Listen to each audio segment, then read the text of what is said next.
interromper, antes do senhor avançar mais um pouquinho, senão eu vou ficar com essa pergunta, essa dúvida na cabeça e não vou concentrar no próximo item. Ah, Eu já entendi a questão, as diversas formas de ação do Espírito Santo, o sopro trouxe a vida e tal. Então, enquanto criatura, eu recebo a vida através do sopro, Espírito Santo. E enquanto nova criatura, ele já está habitando e eu preciso motivar essa ação do Espírito Santo em mim, ou ele está externo, eu tenho que convidá-lo a habitar em mim. Como que é essa questão da criatura e a nova criatura? muito importante essa pergunta, inclusive é um assunto que eu ia ser tratado agora quando trabalhava o Espírito na vida da igreja, né? E o Espírito na Então vida de deixa. Jesus. Aí o senhor já fala junto, então. Eu vou Eu ficar vou falar atenta. na hora, porque Tá, eu estou seguindo a sequência do que está no livro, né? tá É um bom. esboço Beleza. do plano de ensino, não é? A minha coordenadora Perfeito. está aí assistindo, eu não posso falhar o plano de ensino, senão ela me puxa a orelha. Beleza, obrigada. Muito bem, então vamos em frente. Aqui eu vejo agora, a partir do 1.5, mostrar a dependência da igreja, tá? E esclarecer os segredos do ministério. Mas antes, eu quero falar sobre as ações do Espírito Santo a partir dos livros históricos, que eu falei do Pentateuco, né? Mas não falei dos espíritos históricos, nem falei dos livros proféticos, tá? Nos livros históricos, principalmente no livro de Juízes, a ação do Espírito Santo, nós vamos ver muito visível, porque no próprio livro de Juízes diz que o Espírito se apoderou de Gideão. Então o Espírito, ele concedeu esse poder, essa capacidade de Gideão desenvolver a atividade dele como juiz sobre Israel. E o Espírito também trouxe força, né, para Sansão, né? O Espírito do Senhor foi sobre Sansão. A expressão esteve sobre Sansão, concedendo essa força, esse poder. Lá agora, nos livros proféticos, o Espírito do Senhor era sobre os profetas, porque o Espírito, ele é o Espírito da profecia. Então, a mensagem de Deus aos homens, ela vem através do Espírito. Por isso que existe o termo theopneustos, o sopro de Deus, que é o termo utilizado por Paulo em 1 Timóteo 3,16, falando que toda escritura é divinamente inspirada por Deus, né? Inspirada através de quem? Do Espírito Santo, é inspirada pelo Espírito Santo, ou seja, lá em 1 Pedro também fala, 1 Pedro 1, 21 e 19 até 21, fala que o mesmo Espírito que falou pelos profetas, né? O Espírito da profecia, né? E esse Espírito, então, ele é aquele que falava, que comunicava-se através dos profetas. Então, dá uma compreensão de que o profeta era um canal, mas quem profetizava era o profeta, mas quem concedia a profecia, o Espírito.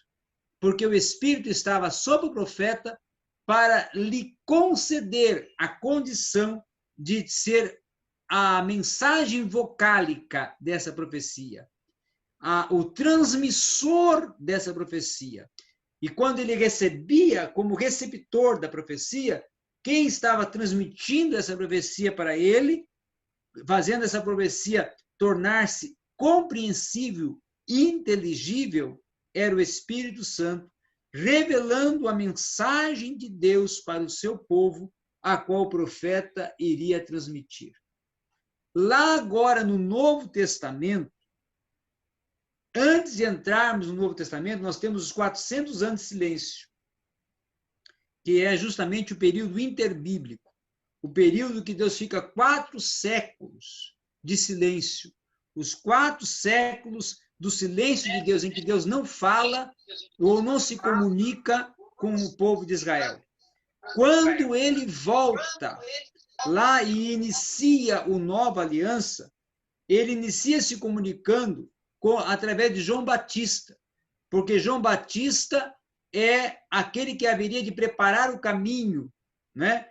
E João Batista fala: eu batizo com água para arrependimento, mas aquele que vem após mim batizará com o Espírito Santo e com fogo. O que ele queria dizer com isso? Queria dizer que o Espírito já estava presente, mas ainda não teria se manifestado de uma forma, vamos assim, contundente. E ele iria se manifestar de uma forma contundente a partir da efusão, ou seja, dessa entrada do Espírito em nós a partir do Pentecostes, quando então ocorreria a efusão do Espírito. Lá, quando Jesus está desenvolvendo seu ministério, e ele vai iniciar o seu ministério no momento lá ainda do batismo de Jesus, a Trindade se fez presente. O Pai disse: este é meu Filho amado. E o Espírito pousou sobre os ombros de Jesus em forma de pomba. O que estava para compreender ali? Esse que está aí agora sendo batizado é o meu filho. É eu também, porque é o Verbo encarnado. E o meu Espírito está nele e sobre ele. Por isso que ele falou, e ele interpretou a profecia de Isaías. Ele falou lá no tempo, em Lucas 4, o Espírito do Senhor Jeová está sobre mim. Naquele momento, ele era o Deus Filho, ele era o Verbo encarnado, mas o Espírito estava sobre ele. Por quê? Para lhe conceder a autoridade, o poder e lhe utilizar como o mensageiro de Yahvé, né? Isaías apresenta, o profeta messiânico apresenta Jesus em uma das suas profecias como o servo de Yahvé, né? E também como o mensageiro de Yahvé. Então, o Espírito do Senhor estava sobre ele. E aí ele fala: e me ungiu para dar vista aos cegos, libertar os cativos oprimidos e aperfeiçoar o ano aceitável do Senhor, e apregoar o ano aceitável do Senhor. Ou seja, para que eu cumpra o meu ministério, enquanto agora humano, enquanto agora homem, com os mesmos sentimentos, com as mesmas fragilidades, porque sou homem, o Espírito está em mim e está sobre mim. Por quê? Porque agora eu sou Deus, mas estou em condição humana. Por isso que ele tinha fome, por isso que ele tinha sede, por isso que ele tinha sentimentos ao ponto de chorar, como ele chorou lá em frente ao túmulo de Lázaro. Por isso que ele tinha sono, como ele foi encontrado, repousando em um momento que os discípulos estavam em aflição, porque o mar estava turbulento. E a Bíblia diz que que os discípulos acordam ele, que estava repousando no barco, e ele se direciona ao mar e diz: mar, aquieta-te. Então, ele estava na condição total humana, porém era Deus. E para agir como Deus, o Espírito de Deus estava sobre ele. Essa é a explicação e a operação do Espírito compreensível nos evangelhos sinóticos. No Evangelho de João, que é o evangelho que apresenta a deidade, a divindade de Cristo, é um evangelho apologético, em que João está defendendo a divindade e a deidade de Cristo.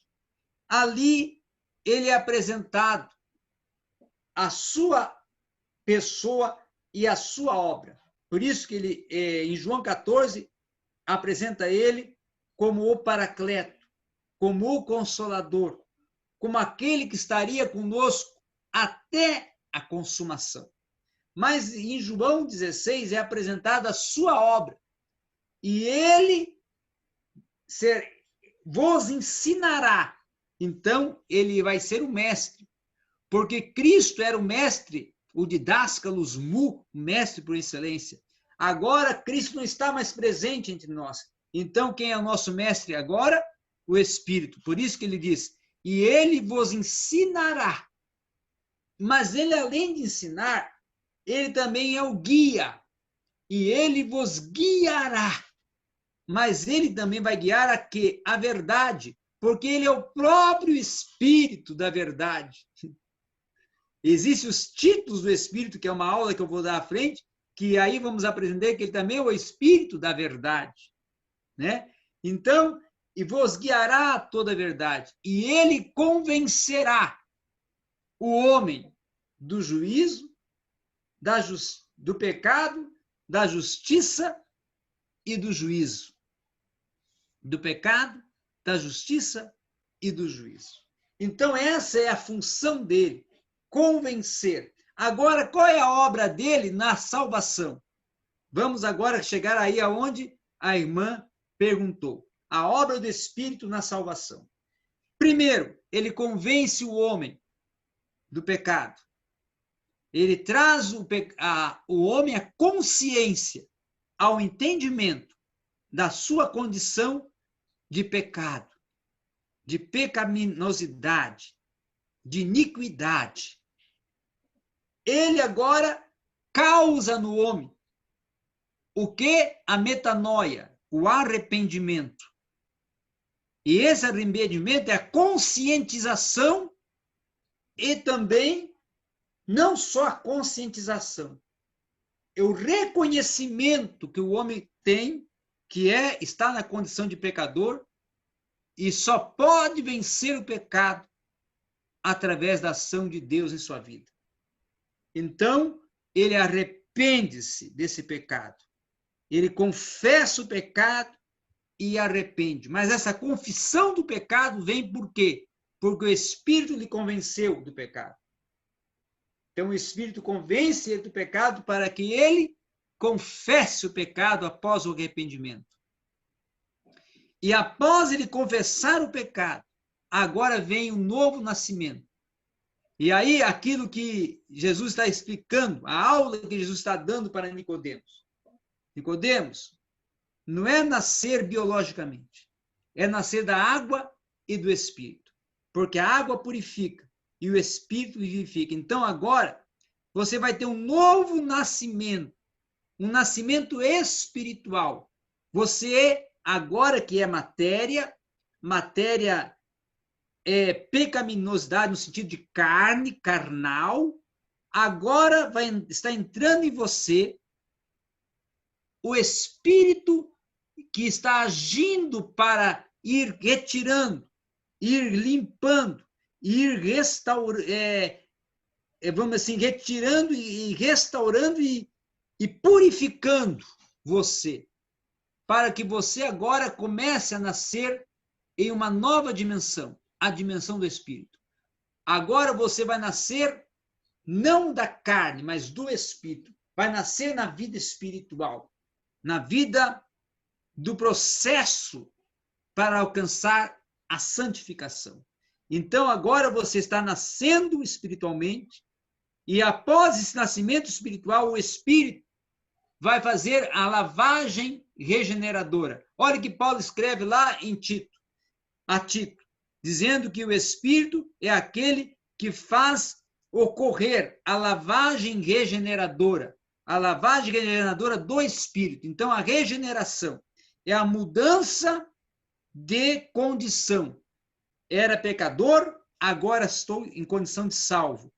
E essa mudança de condição é a regeneração. Estou mudando, está havendo uma mudança, uma metanoia de vida carnal, de vida pecaminosa para a vida de salvação, vida espiritual, vida de busca de uma separação. Por isso a santificação é progressiva. Ela inicia lá na regeneração, quando eu começo a ser... o termo santo é ragios, que significa perfeito. Então, eu começo a ser aperfeiçoado, começo a me ir tornando perfeito a partir da regeneração. Quando a minha carne vai morrendo e o meu espírito, o Espírito de Deus vai nascendo em mim, a minha vida pecaminosa vai morrendo e minha vida espiritual vai nascendo. Depois dessa regeneração, eu sou justificado, porque o Filho, Jesus, me justificou pela fé. Nenhuma condenação há para os que estão em Cristo Jesus. E depois, em Romanos 8:2, porque o Filho nos justificou, nós temos a paz, né? Porque ele nos justificou, nós temos paz com Deus. Essa justificação é a efetivação de tornar-nos justos. Ele está tornando-nos justos. É como se tivéssemos ido e estávamos agora perante um tribunal. Deus é o juiz, o Filho, Cristo, é o advogado e o Satanás é aquele que estaria como o promotor nos acusando. E o Espírito agora chega e fala, justificando, intercedendo junto ao juiz, dizendo que agora não existe mais nenhuma condenação. Por quê? Porque o pecado que estava nele foi pago na cruz do Calvário. E ele agora nasceu de novo, e ele agora foi justificado, foi tornado justo, foi absolvido de toda a pena, de toda a condenação do pecado que estava sobre ele. E aí depois ele é tornado eleito, separado, tornado pertencente a Deus através da ação do Espírito, porque é o Espírito que introduz ele no corpo. Ele é introduzido no corpo, porque existe o batismo no Espírito Santo e o batismo com o Espírito Santo. O batismo com o Espírito Santo é o poder, o revestimento, a efusão do Espírito. E o batismo no Espírito é ele nos entrando, nos introjetando, nos adicionando, nos incluindo, nos inserindo no corpo de Cristo, a igreja. Nós somos inseridos no corpo de Cristo através do Espírito Santo. Depois, nós vemos também o processo da santificação, que é o penúltimo estágio, o sexto estágio, o sexto degrau, que é lá o escritor da carta aos Hebreus declara que sem santificação ninguém verá o Senhor. Quem é que nos santifica? O Espírito Santo. Porque é ele, o santificador, é ele que vai nos separar totalmente, né? Que é o termo hagios, separado totalmente, para nos tornar perfeito, aperfeiçoado, totalmente puro, totalmente apartado do pecado, declarado e visivelmente puro, santo na presença de Deus. E aí vem a glorificação, que é o último estágio da salvação, que é o Espírito Santo agora me levando como salvo à última etapa da salvação, que é esse corpo material ser revestido de um corpo de glória e eu ir para a eternidade, para vivenciar a última etapa, a dimensão, a amplitude da salvação. Que a amplitude da salvação é a vida eterna, mas a vida eterna se efetiva a partir do momento em que eu estarei na eternidade. Entrarei na eternidade, nos ares, quando o meu corpo, que é matéria, se torna imatéria ou imaterial, que um corpo que é sem glória se torna um corpo de glória, que aí ocorre a glorificação. Então, essa é a ação do Espírito no processo ou na obra da salvação. Agora, eu vou apresentar para vocês o Espírito Santo na dependência, a dependência da igreja, da obra e da ação e da intervenção do Espírito Santo. E também depois eu vou falar o Espírito Santo no ministério, tá? E explicar o que é o ministério e a participação e efetivação do Espírito Santo no ministério. Quando nós abrimos, vamos acompanhar Atos capítulo a capítulo, porque Atos é a história da igreja. Atos é os atos do Espírito Santo através dos apóstolos. Então, é a historiografia da formação da igreja através da ação do Espírito, utilizando os apóstolos. No capítulo o senhor disse ação, intervenção. Ação do Espírito, ação do Espírito, na intervenção, utilizando os apóstolos, né, para surgir a igreja, a história da igreja. Agora eu vou ser mais, vamos assim, pausado na minha fala, para que vocês possam escrever tudo que eu vou falar de Atos, para entendermos a dependência do Espírito, a dependência que a igreja tem do Espírito, e a participação do Espírito na igreja, e até não só na igreja, como na intervenção da igreja na sociedade. Em Atos, capítulo 1, o Espírito é anunciado. Em Atos 1, o Espírito é anunciado, né? Jesus é interrogado: Pai, quando é? Né? Quando é que... Os discípulos perguntam para Jesus: quando é que restaurarás os tempos e as épocas? Aí ele responde: não fiqueis preocupados com o tempo ou as épocas que haverão de ser restauradas a Israel, mas recebereis a virtude. Quem é a virtude ali? O termo virtude ali é dínamos, poder, autoridade, revestimento. E esse revestimento é o Espírito, é a efusão do Espírito. E aí ele fala: e ser-me-eis testemunhas. Então, para ser testemunha, e o termo ali é o termo martírio, que quer dizer testificar aquilo que viu e ouviu, para poder testificar com autoridade, poder testificar com poder, poder testificar com unção, com a presença de Cristo em mim, e ser um autêntico testemunha de Cristo, é preciso receber a virtude. E Jesus diz: vocês vão receber essa virtude para ser minhas testemunhas. E aí ele ascende aos céus. Aí em Atos 2, lá estão os discípulos, no cenáculo, esperando o cumprimento da promessa, que ele já tinha prometido lá em Lucas 24, 49, ficar em Jerusalém, até que do alto sejais revestidos de poder. Então, ele está esperando a promessa. E a efetivação da promessa, e a promessa tornada realidade, acontece no último dia da festa do Pentecostes, quando ele, em forma de vento, eis que ouviu um ruído de um vento veemente. O símbolo, o vento é um símbolo do Espírito, e que soprou, o vento, o mesmo sopro que ocorreu lá no momento da criação, agora está soprando. Para o quê? Para surgir uma nova dispensação. Qual é a nova dispensação que está surgindo agora? A dispensação da igreja, a dispensação da graça.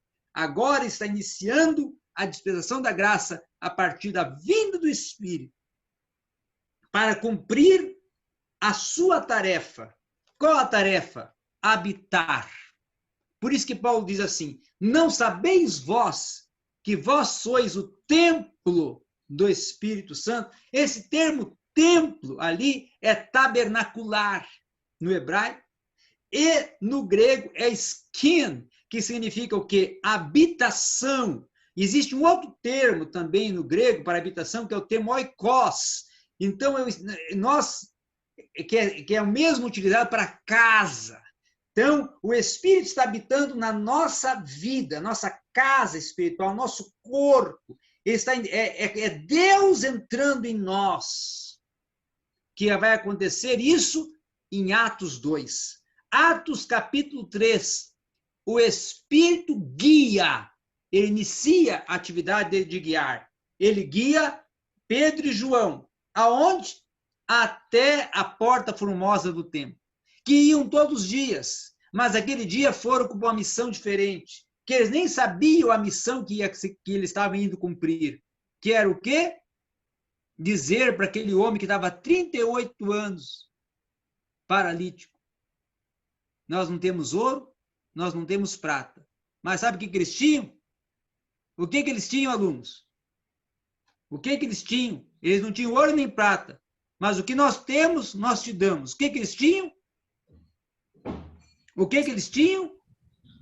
O Espírito Santo, o poder do Espírito Santo.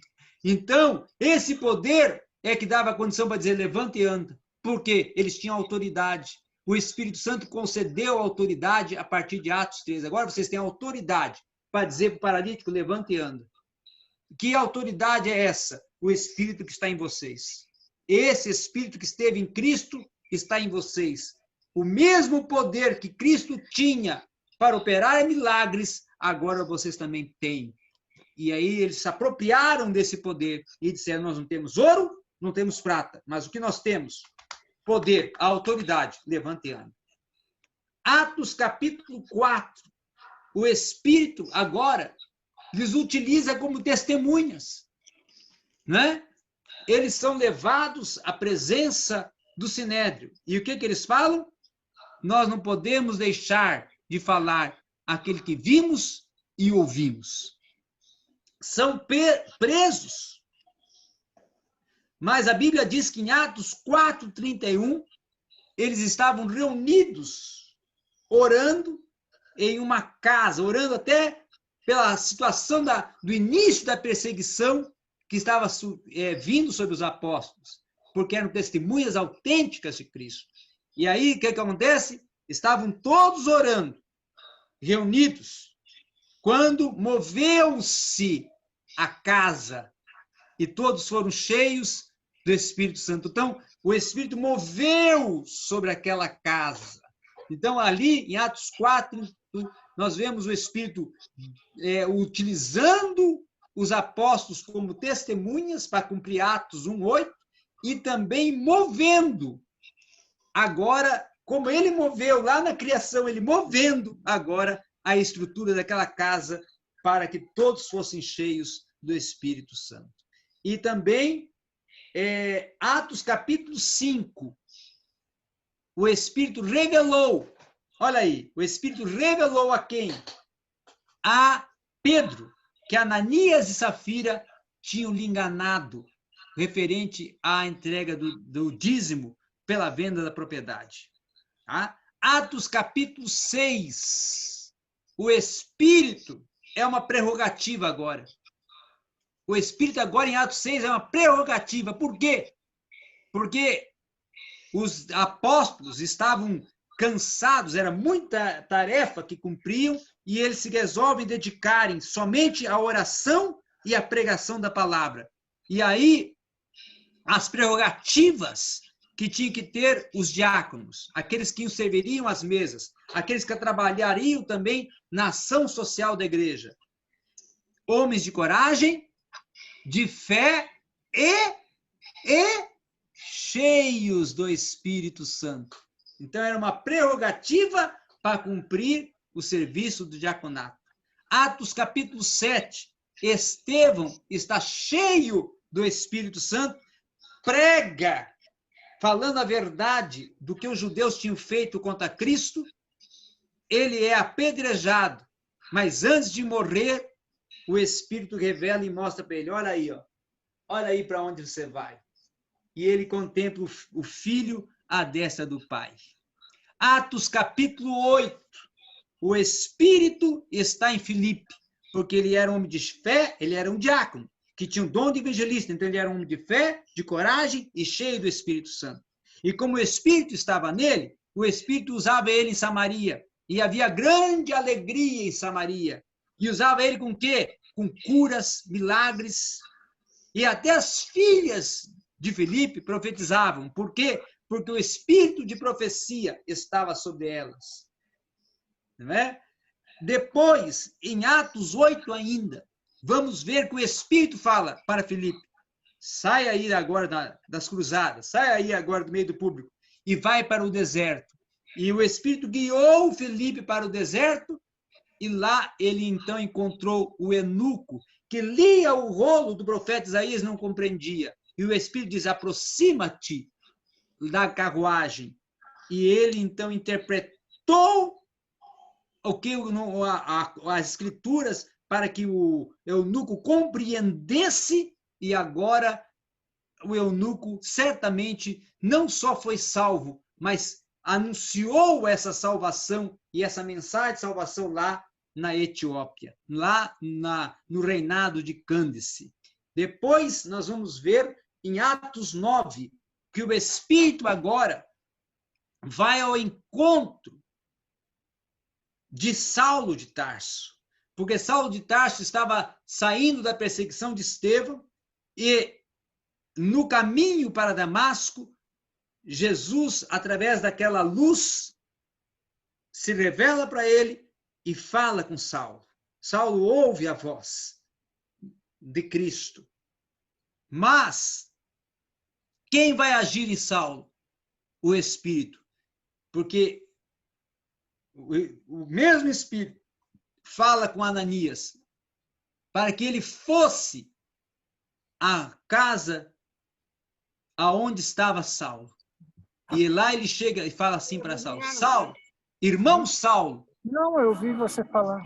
Agora, fique em pé e seja cheio do Espírito. Põe-te em pé e seja cheio do Espírito. A partir do momento de Atos 9, o Saulo é tornado um Paulo. E um Paulo cheio do Espírito. Um Paulo que já nasce cheio do Espírito. Nasce para o Evangelho, cheio do Espírito. Em Atos 10, o Espírito agora utiliza Pedro e revela para Pedro que não existe nem separação entre judeus e nem gentios. O mesmo Espírito que é para os judeus é para os gentios e para todos aqueles que virem até ele. E Pedro compreende através daquela visão que Pedro tem, daquela revelação, daquela descida dos animais impuros ali, todos que estavam representados dentro sobre aquele lençol. Depois, quando ele chega lá na casa de Cornélio, e ele prega a Cornélio, que era um homem temente, um homem justo, mas ainda não tinha a conversão efetivada em sua vida, a Bíblia diz que enquanto Pedro pregava, o Espírito veio sobre toda a casa de Cornélio e todos foram cheios do Espírito Santo. Aí Pedro compreendeu que o Espírito, o batismo com o Espírito, também era para os gentios. Atos capítulo 12. Agora nós vamos ver o primeiro concílio, a primeira reunião, ali o primeiro momento em que os discípulos começam a se reunir. E aí, nesta hora em que Atos 12 está tornando-se uma realidade, lá está, primeiro vou falar de Atos 11 ainda. Atos 11, o Espírito está agindo em Antioquia, e a igreja de Antioquia crescia, e pela primeira vez os cristãos, os discípulos, ou aqueles que seguiam a Cristo, são chamados de cristãos. Por quê? Porque a sociedade via Cristo neles. A partir de Atos 11, a igreja começou a influenciar tanta a sociedade, ao ponto de a sociedade chamar, aí estão os cristãos. Ou seja, eles têm o DNA, eles têm identidade cristã, porque nós vemos Cristo neles.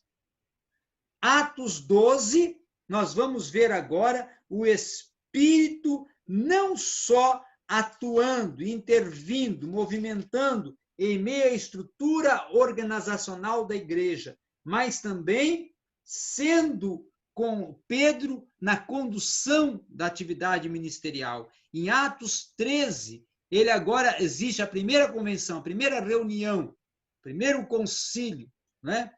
Então a Bíblia diz que estavam lá reunidos apóstolos, mestres, doutores e profetas. E ali Paulo e Barnabé apresentam o que estava ocorrendo para eles lá em Antioquia. E o que Deus estava fazendo através da vida de Barnabé e Paulo em Antioquia. E a Bíblia diz que depois que eles oraram impondo a mão sobre Paulo e Barnabé, eles foram enviados para os gentios. Eles foram enviados através de quê? Da oração com imposição de mãos, que o Espírito Santo começou a guiar eles para os povos gentios. E aí eles começam a trajetória da obra missionária a partir do capítulo 14. Em Listra, Derbe, e a partir dali, todas as regiões que Paulo percorre, de Atos capítulo 14 até Atos capítulo 28. Nós vamos ver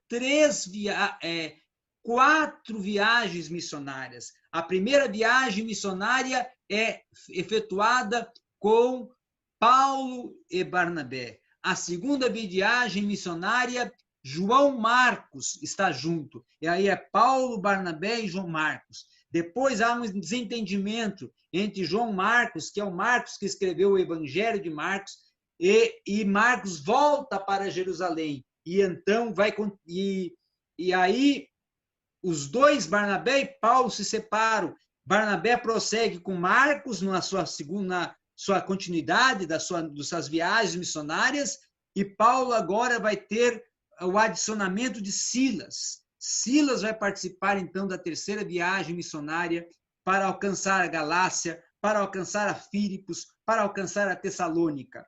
E na quarta viagem missionária, então, agora, novamente, está Paulo com João Marcos, porque agora Marcos já tinha amadurecido, e ele fala para Barnabé: mandai vir a Marcos, porque agora ele me é útil. Então, na quarta viagem missionária, que é a viagem que Paulo passando por todas as cidades, por todas as igrejas que ele tinha implantado, visitando-as como uma viagem de despedida, e está com ele agora Barnabé, Paulo, Silas, Marcos e Lucas. Lucas também está presente. E Pedro, nesse momento, está lá em Roma. Tá? E depois, mais tarde, Marcos vai estar com Pedro em Roma, e Lucas vai estar, então, nesse interim, escrevendo o seu evangelho. Nós vemos, então, em toda a trajetória de Atos, que o Espírito não só ele edificou a igreja, implantou a igreja, mas ele formou a igreja, ele emancipou a igreja, ele tornou a igreja reconhecida como povo de Deus, como os cristãos. Ele tornou a igreja separada, não desse mundo, mas sendo a luz do mundo e sendo o sal da terra.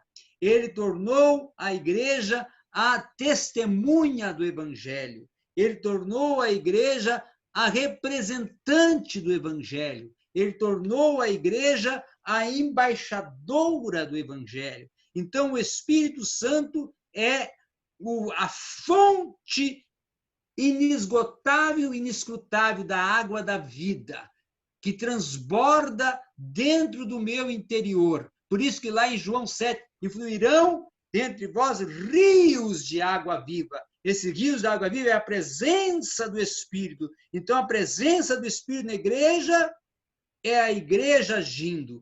A presença do Espírito na igreja é a igreja alcançando a humanidade. Porque a missão, a obra missionária só ocorre através do Espírito Santo. Porque o Espírito Santo que enviou e guiou Paulo. Vamos lá em Atos 16, quando Paulo queria passar para a Macedônia, porque viu lá aquele homem, uma visão, um homem que chamava ele: passa a Macedônia e ajuda-nos. A Bíblia diz que o Espírito advertiu Paulo que não era o tempo, não era o momento de ele passar e ir para a Macedônia, e o guiou para outro local. Então, o Espírito, ele é o guia e ele é o autor e o fundamento da obra missionária. E então, ele que fundamenta, ele que organiza, é ele que administra, é ele que organiza a igreja. Porque a igreja é um organismo vivo, mas a igreja também é um corpo e também é uma organização,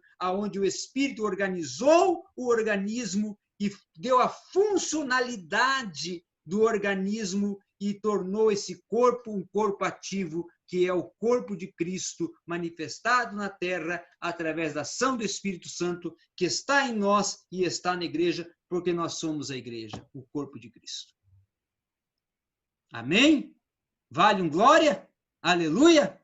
Vamos em frente, que agora eu vou começar a dar aula. Então, nós vamos agora falar sobre o Espírito na vida de Jesus e depois o Espírito representando a Trindade e, por último, o Espírito na vida do cristão. Mas até já falei sobre esses 3 tópicos, mas vou refalar, porque minha aula é assim, irmão. Eu vou lá, vou cá, vem cá, vou lá, mas vamos ir. Perto da casa do Rogério e está em frente à sua janela. Pergunta? Vamos lá, então. O Espírito na vida da igreja, já falei. O Espírito na vida de Jesus, já falei também. Agora eu vou falar do Espírito representando a Trindade. O Espírito na representação da Trindade é aquele que está introduzindo a Trindade em nós.